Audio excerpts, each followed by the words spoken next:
Hello everyone, how you doing? It's Jordan here. Today we're taking a look at Sea Horizon. This is releasing on the Nintendo Switch today. Let's have a look.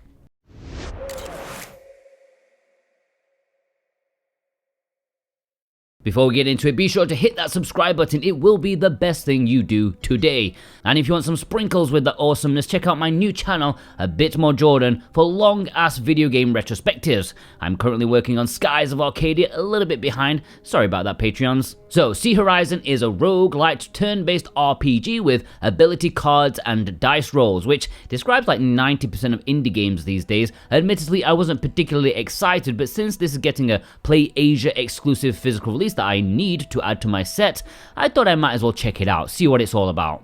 In this rather dark, miserable world, a band of adventurers party up to go and take on a giant owl. As you do, it's a world full of monsters, bandits, and supernatural fiends that are gonna stand in your way. It's a survival game at its heart. As you explore the world, your food meter goes down. If it reaches 0, au revoir. Apparently these guys can't walk 5 meters without scoffing something down. It drops quickly. So you need to either be fairly lucky in randomly going over a tile that includes a small amount of supplies, or you're going to need to do battle to get money, which you can then trade for burgers and burritos with some merchants. That's if you're close enough, and that's if you manage your health adequately, because battling will wear you down and health is not easy to come by.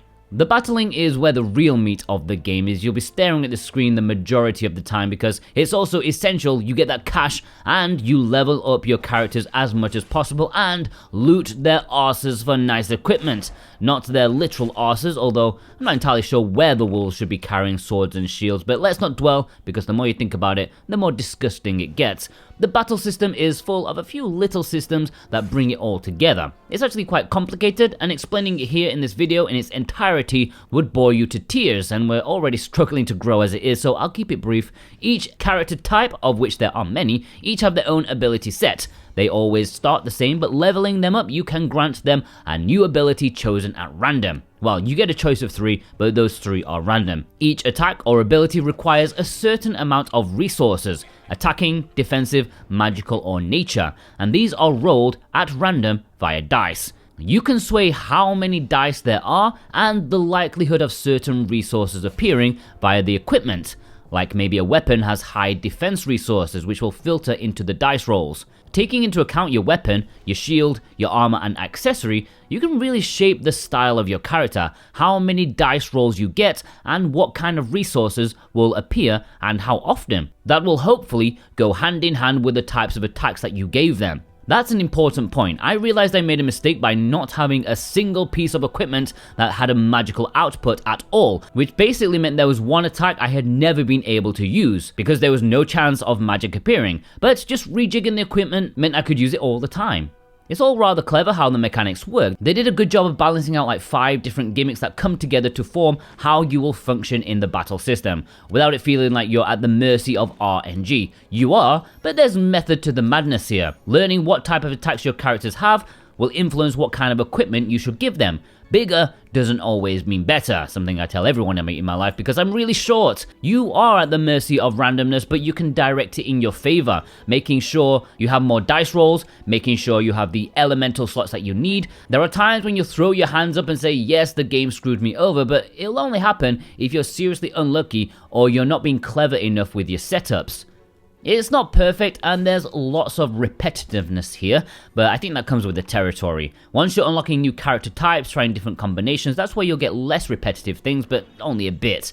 There's plenty of content to be getting on with, but a lot of it's just the same really. There are 3 game modes available. There's a story mode where you go through a short story involving each of the classes. They run solo and the maps are much smaller, providing a very different kind of experience. I actually think I enjoyed this a bit more, purely down to the pacing. Having to decide only one character's actions and also what equipment and skills they have really made the process a lot faster than the modes with 3 party members. Is the story interesting? Absolutely not. I mean, people want to fight a big owl. I mean, I get it. Owls piss me off too. We've got one for our logo, which makes people laugh at us and watch Switch Up instead.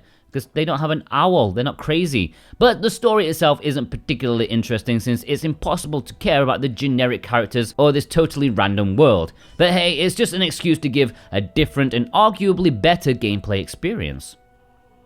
The two other modes have a full fat 3-member party munching their way through all the resources. Yeah, when it comes to sharing food, especially in this game where the lack of food is going to be a downfall, it does make me resent that wanderer. I mean, you can tell this guy's sneaking a bit on the side when no one's looking. No one can be that shredded without something going on. There's the explorative adventure mode, which is supposedly the main attraction, as well as a dungeon crawling bit where you're only in the dungeons. Who'd have thought that? The overworld is gone and you're moving through floors of different themed dungeons. It's fine, but not something I would play often. For me, it was the story mode first, then the exploration mode, which I got the most enjoyment out of. Each run in this game can last a really long time, and that's not taking into account any failures, which will make messing up even more painful. You can lose a lot of time in your life. Now, it is a roguelite, which means it's not a true rogue game, just like most in the modern era. If you die, you can choose to take something with you. However, one ability and one item is truly meager, so there's going to be a bit of a grind if you want to have lots of stuff from the start. However, that's not really essential. You can just beat the campaigns in one sitting without any extras. You need to be lucky, yes, you need to be experienced in the mechanics of the game and the quirks of the abilities and weapons, how different units complement each other, but it can be done. So it's not like you're relying on these unlocks to get you through the game. You'll be relying on learning from playing, which is commendable. So Sea Horizon is available digitally for the reasonable price of $15.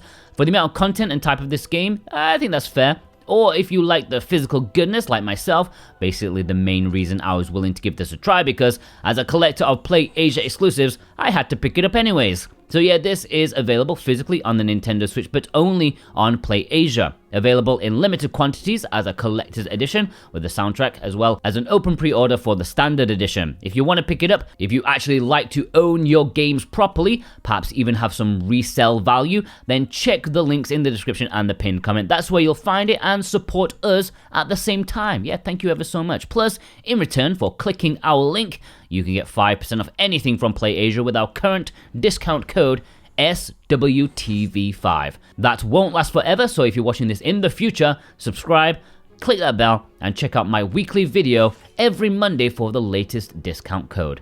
Overall, Sea Horizon is a good game. It's not a great game, but it certainly has something about it that makes it quite addictive to play. I really like the art style and I applaud the game mechanics, even though they're not entirely something I usually go for. A lot of it is based on luck, a lot of it is based on skill, but there's enough here to give you a solid time with game modes and general longevity. I mean, these can go on a long-ass time, which also means you can also lose a lot of long-ass time in your life. A lot of earnest progress without much in reward for that time spent, but yeah, that comes with the territory. I think if you enjoy these type of games, also like Slay the Spire, you should get this one too. It's not as good, of course, but something new to scratch that roguelite hit if you don't mind a little bit of repetition. A 7 out of 10.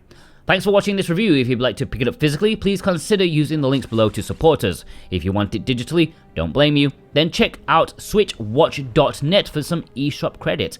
Thanks to our executive producers, Dane Wilkinson, God of Resin, Boombox, Brent McLean, Jonathan Rumor, Santa Tartaruga, Alexander Cato, JCross7776, Elissa, Punky Deucer, Cartoon Soren, Robotech, Z, Raven Knight, Thorn Metal Luna, Parsnip Coffee, Issa, They, Mental Traveler, Grantsert, Viz, Jennifer M, Instacritic, Precision Play, Kadacha, and Ozgolo. Plus you, yeah, you watching right now. If you watched all the way through, you are a legend because you help us grow. Leave me a hamburger emoji in the comments in honor of all the burgers they are stuffing their face with every single step they take. Please check out some of our other stuff, Digital Bargains on Sunday, all the physical releases every Monday, and a smattering of other reviews I'm sure you'll be interested in. Go watch them. And my brand new channel, A Bit More Jordan for a lot more me. I'd massively appreciate that.